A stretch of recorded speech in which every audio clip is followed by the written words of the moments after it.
this while the load screen's finishing up, guys. I'll touch up the scoreboard. We'll do proper introductions in just a second, but please, along with the fact that this is our first broadcast ever being partnered here on Twitch TV, it also means that this is the first time we're experimenting with the different quality options. Currently, we've got 720, 460, or 480 and 360 available, as well as a much higher bitrate than normal, so I hope the broadcast looks smooth to you all. But if you have any feedback, any comments on ways we can improve this further, please do not be shy. You will not be timed out in chat. Leave your constructive criticism. We will love you forever for it.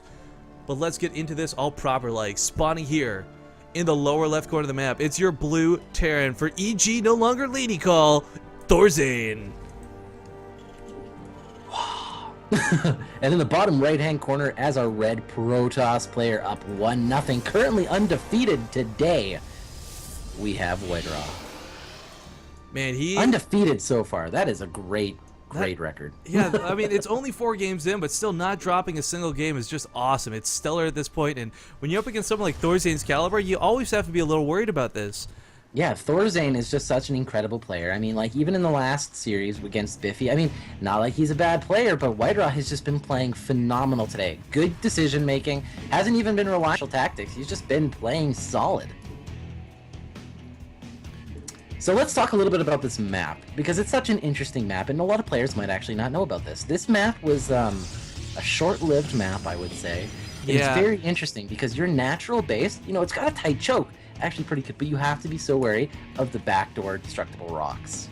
Well, you know, you say this map lived a short life, but I really feel the biggest reason Xeris Prime failed was because of the maps it was associated with during that seasonal map pool. Yeah. I actually think Xeris Prime's a pretty cool map, and because I think a lot of people probably haven't had a lot of experience on this map, I want to point out to you the spawn locations first and foremost while WhiteRaw goes for the pokey poke here. You can actually spawn, it's not an anywhere spawn, it's not cross-only spawn, but you can only spawn in one half of the map. So if you spawn in the lower left, your opponent cannot spawn in the upper left. It's left versus right 100%. And I think one of the biggest reasons this map quote-unquote failed is because of the Newkirk, I guess, syndrome it has here with the north and the south, having all this airspace is a huge gap and a big choke in the middle. I think that probably, if there's one thing to change this map to bring it back, just do what they did for Newkirk, man, and like add in that extra ground space, you know? Yeah, I really like the new design that they actually done for Newkirk, but you know what? As bad as a lot of people, and I'm just going to say this, a lot of people thought this map was pretty bad, it has nothing compared to what Coral Sky Island is right now. Well, you know what? I half agree with you, because only half of the spawn locations on that map are bad. Honestly, yeah, if you get spawns in the lower left and the top right, that's a pretty good map. I want to throw this out there. I have never spawned in those locations. I've always spawned in the top left and bottom right on that map. I've never had a good spawn on that map.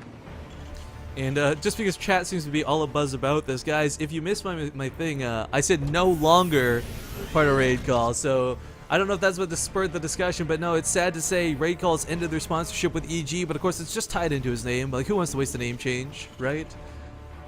Yeah, definitely. Alright, well, we can see that ThorZain now, he is moving his mothership core across the bottom of that map. Like you were saying, so much airspace, he is completely free to just kind of waltz over. But for ThorZain, you know, he did make quite a few Marines. This game obviously didn't go for that early Reaper opening, which is a pretty good idea, I think, in this map. It's so large, the Reapers have to move so far. And you know what, like you were, with the mothership core, you need the Marines there, because the mothership core is going to come here every time. Man, I actually really like this. We're going to have Banshees coming out, and this works perfectly, guys. If you don't know, the patch just hit. The cost of the cloak tech, it'll actually finish in time with the Banshee for once. And oh, wow, WhiteRaw actually getting... Okay, fourth Marine gets there just in time. Because, of course, without Micro, 3 Marines don't kill Mothership Core. With Micro, 3 Marines do, but you need 4 Marines with just a move. But getting back to what I was saying, the patch was changed recently where Banshee Cloak is now 100-100 instead of 200-200, and it also researches a little itsy-bitsy faster. So it's really nice for actually using Banshees here. WhiteRaw scouted this, which I find really curious for ThorZain to continue up with this. I mean, it's not a big investment like it once was, but it's like, hey man, the jig's up. He's going to have something to deal with you.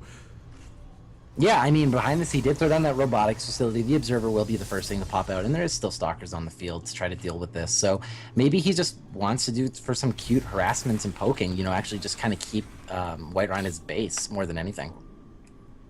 Alright, well, ThorZain is coming across the field with that first Banshee Talix. Stalkers are ready to intercept, but WhiteRaw may not be accustomed to the very quick cloak that's associated with this. I mean, as you stated, the Observer is on the way, but it's still one of those things you just got to get used to. You know, you might be used to the Banshee hitting at 7, but you're not used to the cloak being available at 7. Oh yeah, definitely. All right, here we go. The Banshee is coming in. It's going to take a couple of kills already, doing some good damage, some good damage. And there's the the cloak.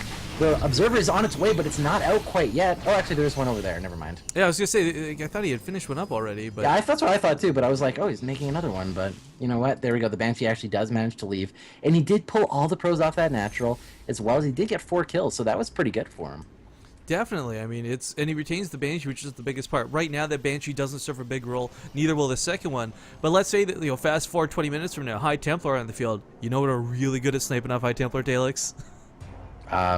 Everything. Well, everything and cloaked Banshees, of course. Yeah, everything and cloaked Banshees. There you go.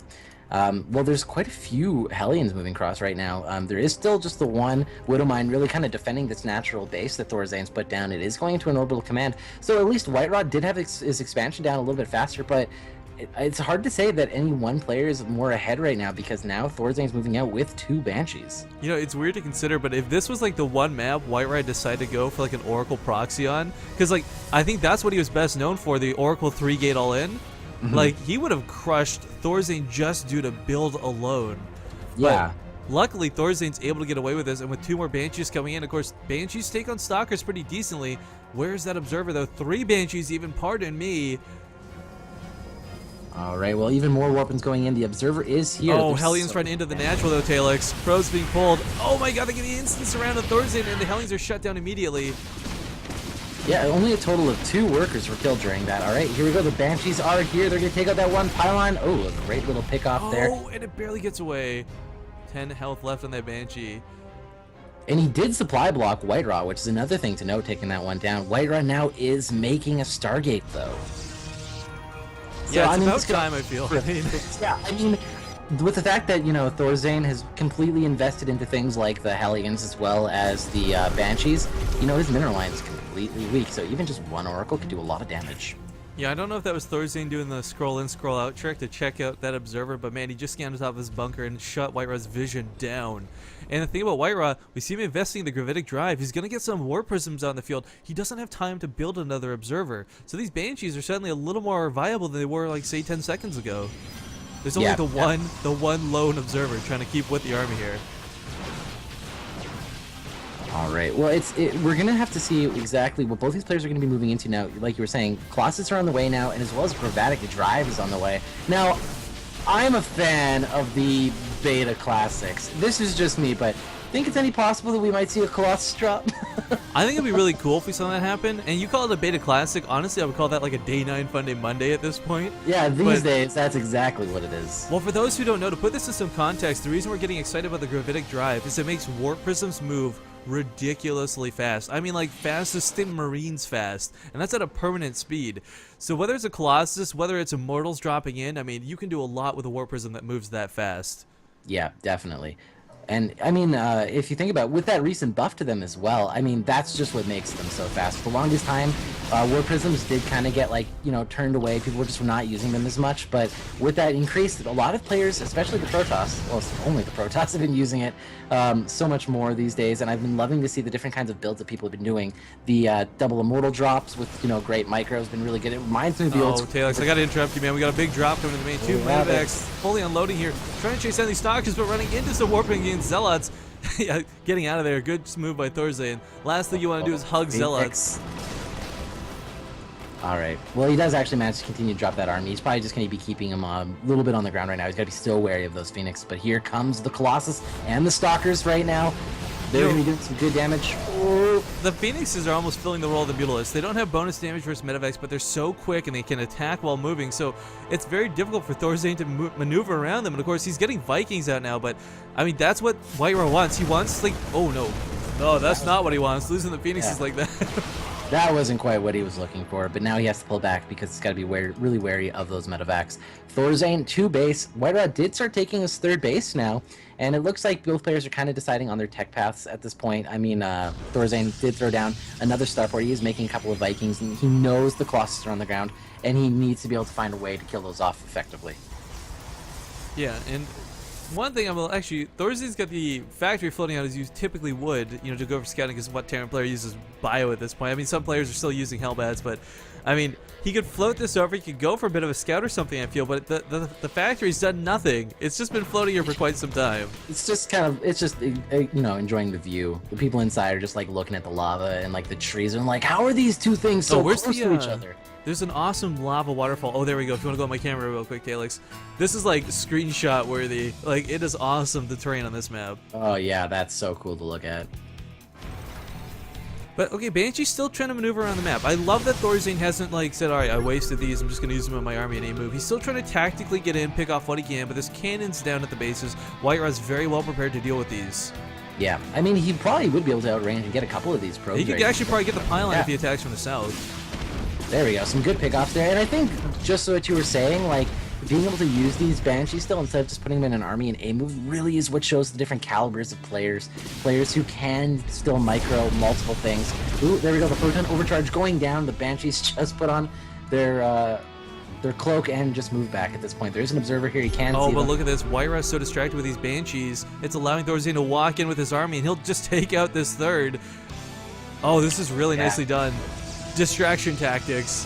Vikings do have to be a little careful though. They want to be in the back, not taking damage from that cannon for free, of course. They need to stay alive to take out the Colossus that will follow this up.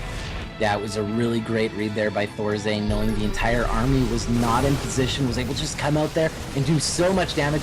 Even a couple of those stalkers and stuff were at the mercy of those Marines, and they showed absolutely none. All right, even the Archon gets picked off, and a whole bunch more probes right now. A little bit of indecision there from Whiteraw. I think that was a bit of a bad read, but ThorZain just powered through that. You know, ThorZain's going to take a huge tech leap here in a moment, not in terms of upgrades, but he's going to have Ghosts on the field before Whiteraw has Storm. And that's going to be pretty key. If you don't have to worry about sniping off the Templar, don't have to worry about EMPing the Storms, suddenly you can use the EMPs to lay down on the Colossus, on the Stalkers, on everything else. And Whiteraw, is this a misstep maybe? He's got the Templar on the field generating energy as any Protoss player should, but he's not researching Storm, Talix.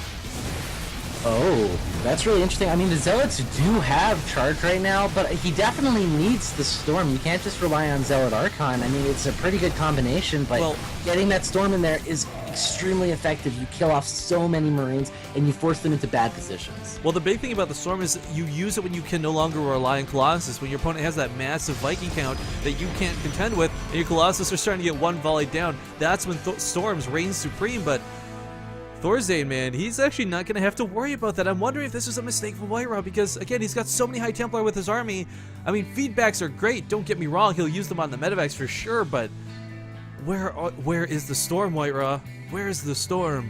I hope this wasn't just a big mistake. Maybe he actually had a tactical decision to do this, but like you're saying, I definitely think Storm should be here. All right, well, it looks like there's a big engagement that's going to be going on. The one Widow Mine does try to get a couple of hits off. Whiteraw's army is actually pretty big right now. It has the 202, but 3-3 is researching right now for the ground army of our Terran player ThorZain. He's got a lot of Vikings here as well to try to pick off some of those Colossus. These Templar have so much energy. This is driving me nuts here, Talix. Yeah, I definitely think it was probably an accident. I was sure that he probably would have researched Storm. And he's making Archons, but not even out of the front line ones. Okay, you know what? This could be to bait out the Ghosts, maybe? I don't know. He's feedbacking what he can here. I mean, I like that he's utilizing the Templar, but again, you never want to feedback when you can Storm. It's pretty much what it boils down to. And there's such a big gas investment just to weed out some things, you know what I mean? Like, it's a lot of money. All right, it looks like we might actually be seeing that engagement. The Colossus in the back, the Zealots in the front. Actually, there's not too many Vikings here. A nice spread out on them, but the Archons on the front lines doing a ton of splash damage. Talix, SCVs are being pulled.